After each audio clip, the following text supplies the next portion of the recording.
For me, this has been really interesting to see how the software development life cycle is changing, because I like writing software, but I really like building software, and I really like building solutions. And seeing how people are using LLMs to accelerate all of that made me realize that this is a really interesting area, and there's a lot of fun activities going on, and it's a really good place to be creative.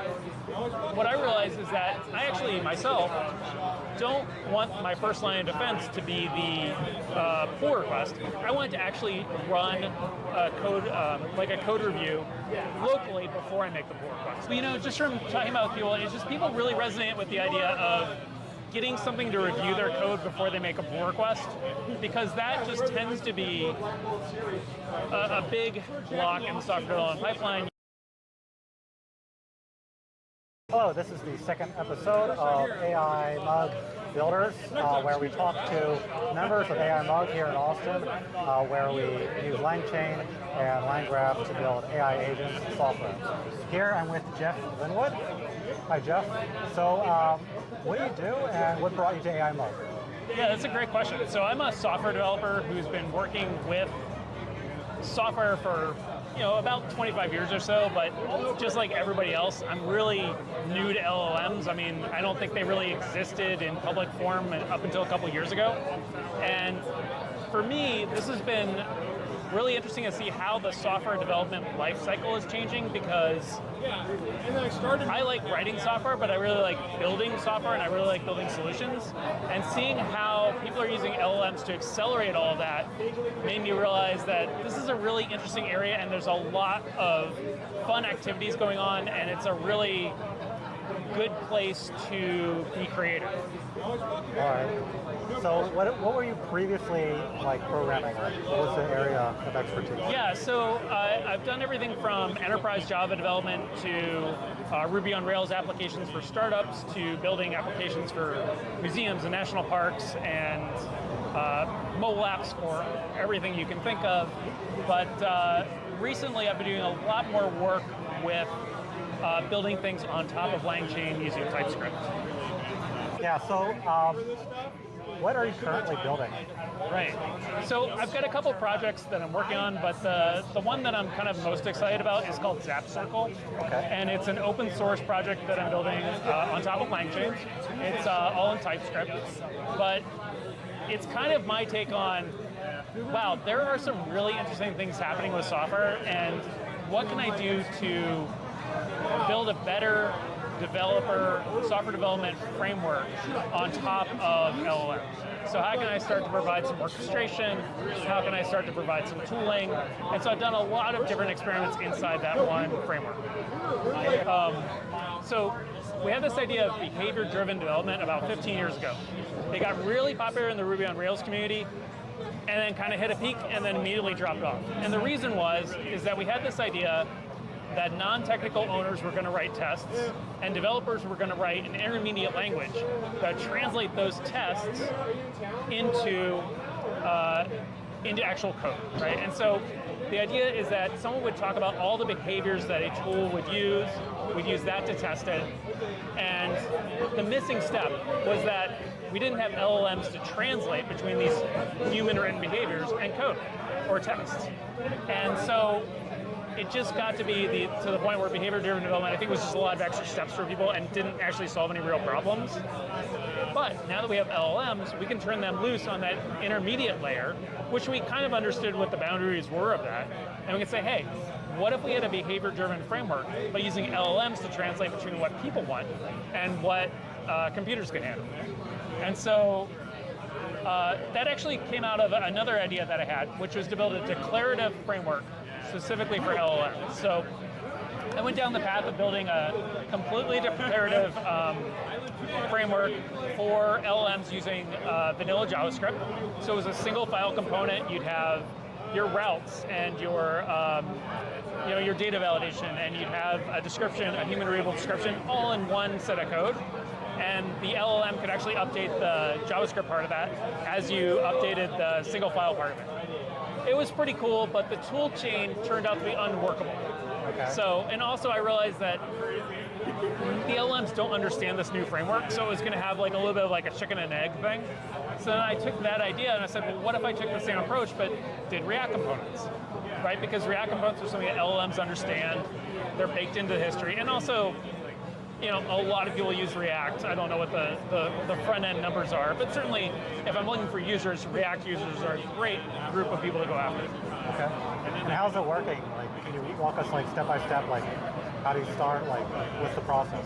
Yeah. So what you do is you'd actually set up your project. So you need my site is all open source, so there's no server. So you would set up like an OpenAI API key or an Anthropic API key, and you'd run the little ZapCircle init, and you configure your directory to have the right key and all that. And then you could start to analyze your code files to come up with the behaviors. So it can actually read a chunk of code and then store a TOML file next to it that describes that piece of code, right? And then you can take that behavior and edit it, and then generate new tests from it or generate new code from it. So you can update your existing TypeScript classes, or you can update your behaviors, just whatever you want to do for the round trip. Now, I don't have all the round trip software lifecycle complete, so I don't have like a live server yet that would show you that. I'm working on things like that, but it turned out to be a really interesting area, but it didn't resonate with people the way that something else I built did.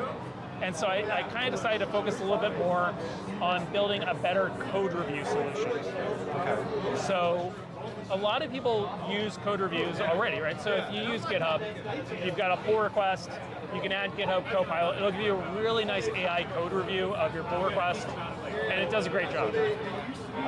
What I realized is that I actually, myself, don't want my first line of defense to be the pull request. I want to actually run a code, like a code review locally before I make the pull request. So I want to take a look at all the code that I have changed, all the code I've staged, all the code I've committed on a given branch, and I want to do a pull request review on that locally, make my edits, maybe squash a commit, push it up, and then get review either from another AI or from a human reviewer or whatever. And so I've kind of been focusing on that as something that just seems to resonate with more people. And you can chain different models to go to chat against your pull request, right? Yeah. There's no reason why, because this supports any LangChain supported model or a local URL. So yeah, you can chain as many as you want in there. So you originally started with a way of writing specs for your software development, right, for the agents to check, and these were rule-based systems for them to implement whatever instruction that you gave, right? How does that compare against what's currently being offered with Cloud Code or Codex, where I can write like an agents.md and I can provide like English language specification for how I want it to be? It's all very similar. Yeah, there's no, I don't see this as something where this is necessarily competing with those tools. I mean, this is, my project versus, obviously a much larger corporation. Yeah. I went ahead and built an agent into ZapCircle as well because I was just very curious about it, right? And I was like, what would it take to have an agent that went out there and, pulled in a task to work on, worked on the task, did its own code review, fixed the code review, and then ran some tests on it, for instance. So, I think it all bakes together really well. Do I think that, I don't necessarily think that, the agents.md or the Claude.md or anything like that, I think it's all great. Do you notice any sort of difference in performance? Honestly, they're all using the same underlying LLMs, so, in the sense of, does Sonnet give better performance than GPT? I actually lean myself more towards using GPT for the software. I find that it actually generates better code than Claude, Sonnet, but that's just my personal opinion. It's anecdotal at best. Okay. And you say you're getting a lot more traction with the PR review agent. Yeah. So, what sort of feedback have you gotten? Well, just from talking about people, it's just people really resonate with the idea of getting something to review their code before they make a pull request, because that just tends to be a big block in the software development pipeline. You have to, typically if you're not working on a solo project, you need someone to review your pull request to make sure it gets merged. You can override that with, or you can set that up with things like code owners and get it to work.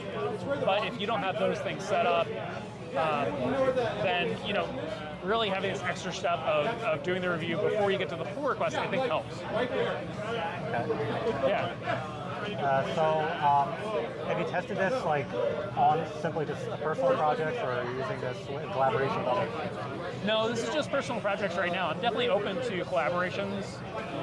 Again, this is open source. I'm open to, talking to people or having people try it. But it's all strictly, it's all strictly at a very small level right now. And what stage of development is it? Are you finished? Or are you? What are you looking to add? Yeah. So the core framework's there. You can npm install it and run it. What I'm looking to add is a little bit more of line-by-line feedback on pull requests.